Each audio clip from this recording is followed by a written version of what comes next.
अस्सलाम वालेकुम सामीन। 16 रबीउल अव्वल की तारीख शुरू हो चुकी है। 12 अक्टूबर है। सोशल इंडिया न्यूज़ में आपका खैर मकदम है। खबर का उन्वान है, इमाम उमैर अहमद इलियासी को Y+ सिक्योरिटी मिल गई है।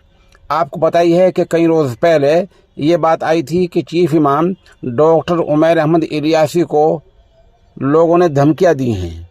आपको पता ही है कि धमकियाँ क्यों दी हैं, क्योंकि कुछ दिन पहले RSS चीफ मोहन भागवत इमाम उमैर से मिलने आए थे, जहां इमाम उमैर साहब ने मोहन भागवत को राष्ट्रपिता बताया था।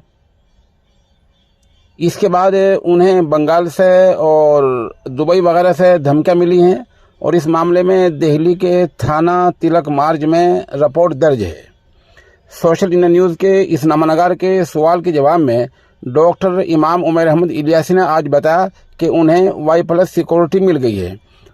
इमाम उमैर ने बताया कि यूँ तो उन्हें 2016 से लगभग सिक्योरिटी हासिल है और पहले जो सिक्योरिटी थी वो सिर्फ Y सिक्योरिटी थी, लेकिन आज से उन्हें Y+ सिक्योरिटी मिल गई है। इस तरह ज़ाहिरी एतबार से उनकी जान को जो ख़तरा था उसे ख़तरे को टालने के लिए और उनकी जान की हिफाजत के लिए सरकार ने ये कदम उठाए हैं।